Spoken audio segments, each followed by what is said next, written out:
dominant champion, but it's the Mordekaiser. The range has been... As I believe Nova knows what's going on here. As there's the flash taunt. The Gragas just going to get bursted down before he can...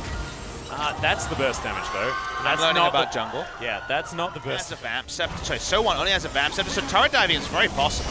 Well, Hextech Ultimatum is going to come down, slicing Maelstrom to get some stuns here, as Linderung has to be careful, but calculated. He used the time to push up in the bot lane, so at least time was wasted. Okay. Well, yeah, flash to come in here as the ultimate and the ignite down. Teddy flashes over, but Lava is going to be in here and just pops the Mord instantly. Stopwatches once again utilized, and Hanwha Life Esports are making Jin Air look silly. Lava, he wants more as Nova's taking a lot of damage. The Paddle Star, this one will kill him. Nice dodge, but not nice enough. Another stopwatch, but where are you going to go, Nova? The answer is not what you want to use, Jin Air. Rolls down.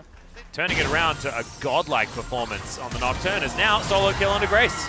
The hula hoop to celebrate, thankfully not solo killed a few times this series. We're going for more kills. Yeah, that's another ultimate. Huge Winter's Wrath as well out of the Sejuani, but Umti's trying to turn this one around. Teddy is still on full health as Songwon's going to go on the top side of the map.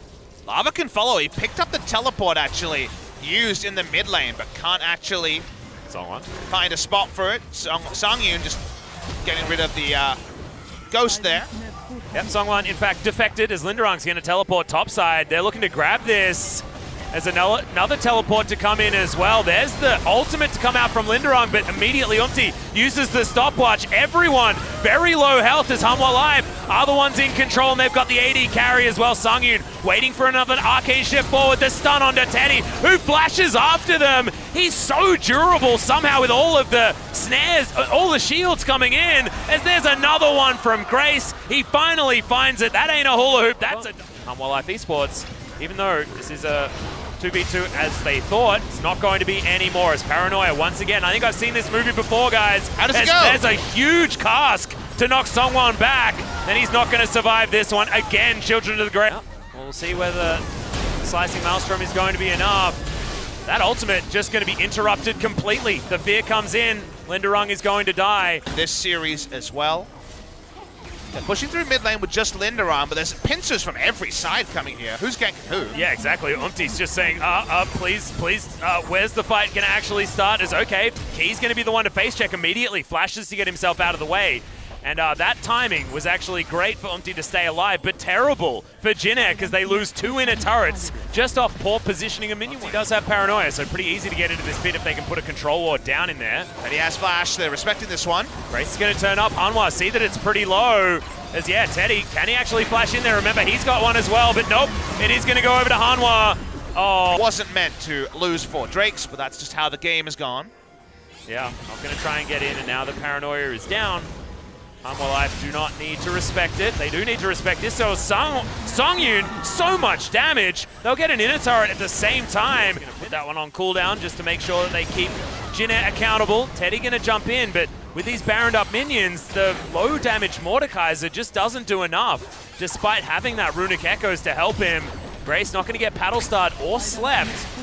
But Jin Air, they're gonna lose their inhibitor turret on the top side. This one's ripe to fall as Songyun is going to charge the Mystic shots, get the autos in there with the Sheen empowerment, and they'll take down inhibitor number 2 in the mid lane, number 1 on the top side. And they could take that. This inhibitor turret is just going to get brute forced.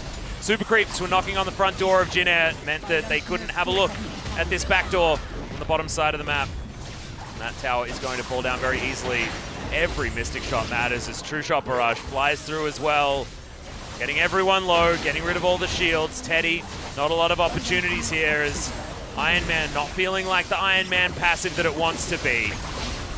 Next turret's now under fire. Oh, Nova taking a big amount of damage as Umti wants that last fight as Lava just instantly explodes. They trade it for the Nocturne, but maybe this is an opportunity. Grace has to flash his way out. Shockwave defensively on one target as now Nova gonna get dealt with. Songwon, he's done his job, but Teddy does manage to get the Children of the Grave. And now Songwon, can he actually just get rid of these members of Hanwha Life? Teddy should be able to fall down, but no. Songyun, he just can't do enough damage.